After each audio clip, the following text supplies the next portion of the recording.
Hello chaps, how are you all doing today? It's a lovely day. Well, not that lovely, it's starting to rain outside, but it's a lovely day anyway because it's a nice day for getting some modelling done. So, welcome to the channel and welcome to build update number 4 of this fabulous 1/25th scale British Army Centurion Mark III. What have I been up to? Right, as you may remember, or you may not, if you've only just kind of found the channel. There we go, ups it easy. You'll find I'm a bit scatterbrained most of the time. And quite a lot of the time actually. And right, where have I been up to? Okay, we'll start with what I've already done and kind of completed, shall we say. I have the turret finished, as in the internals of the turret and the construction of the turret done. Okay, I have the internals painted up.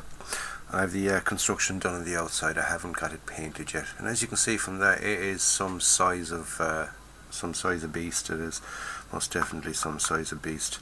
Okay, so if we pop the top of that off, we'll see that we have the underside of it all nicely painted up. Okay, and the internals.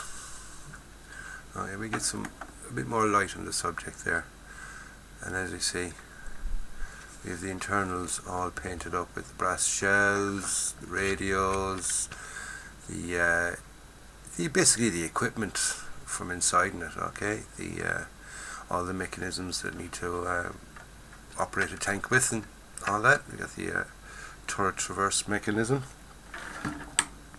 which is this piece here. We got the barrel up and down. We've got the spare ammo. We've got the loader's seat. We've got the radio. We've got some more equipment back here. We've got some storage bins.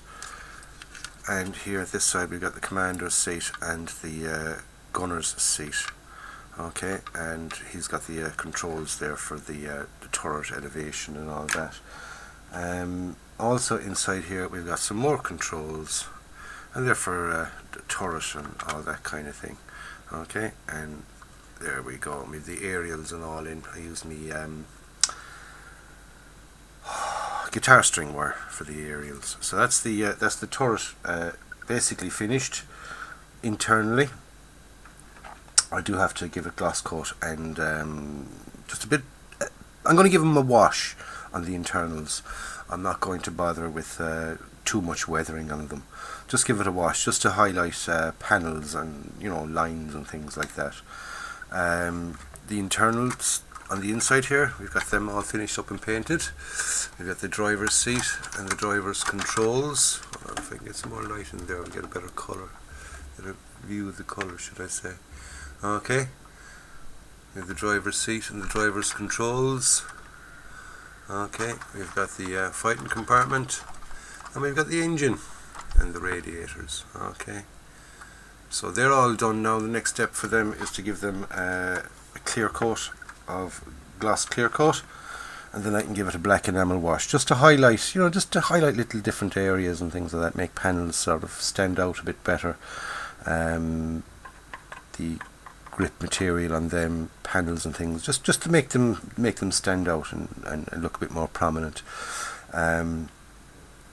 Like I said, the colours I've used. No, we'll go down to the colours that I've used on this and what paints I've used. Okay, for the main internals, in the instructions it tells you light grey, but when you start doing a little bit of looking and seeing pictures on the internet of the insides of these yokes and things, they're actually painted in aluminium. Okay, not light grey. So I've used this, which is XF16 flat aluminium from TAMIYA. That is my main colour for the internals. Okay, now if you see the dark green bits here on radios and other panels and things like that, I used XF62 olive drab for those. The main engine colour, the main colour for the engine. Okay, I'm after using one of the aircraft colours, which is cockpit green, XF71. Reason I use that colour is when I was looking at videos and things of this, one of the engines that they showed was painted in that colour, that green colour, and I thought it looked nice, so I said, right, I'm going for that colour for my engine.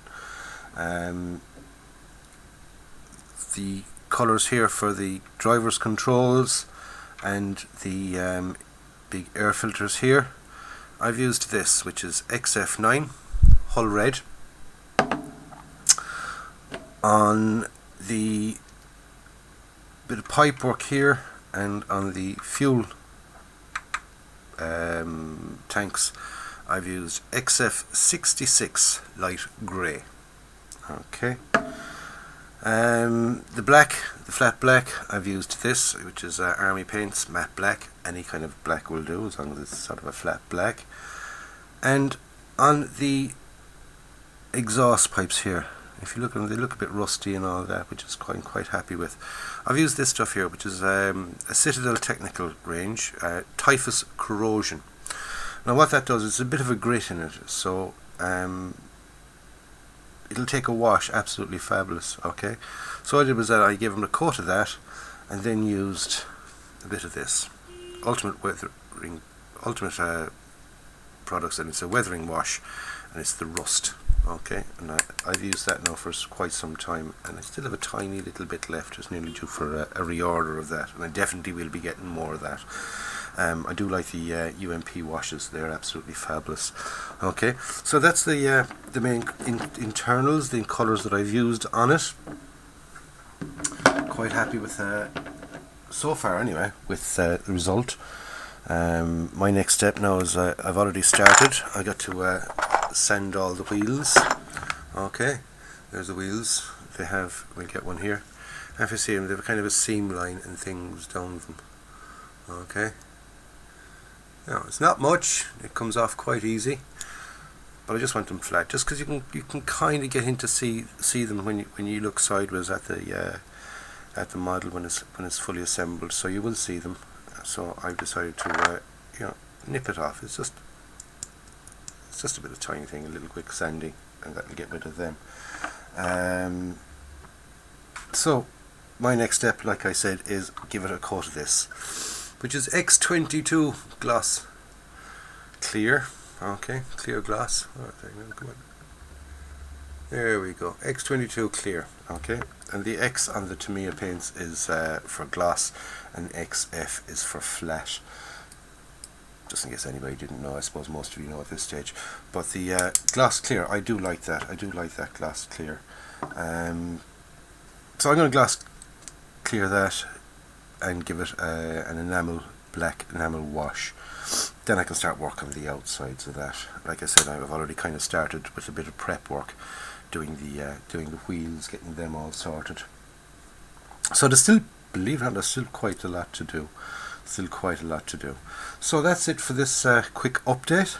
So don't forget to stay tuned to the channel for further updates on the Centurion Mark III.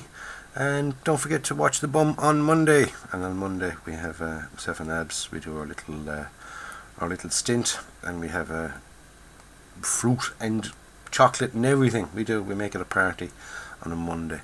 So don't forget to stay tuned for that. Like I said, don't forget to like and subscribe. Give it the old thumbs up. And any comments you want to make, or anything you want to say to me or ask me, stick it in the comments box below and I'll get back to you. And in the meantime, go out and buy yourself a kit, build it and enjoy it. So catch you in the next one. This is John signing off and saying, enjoy your modelling, be nice to one another, and have a nice day.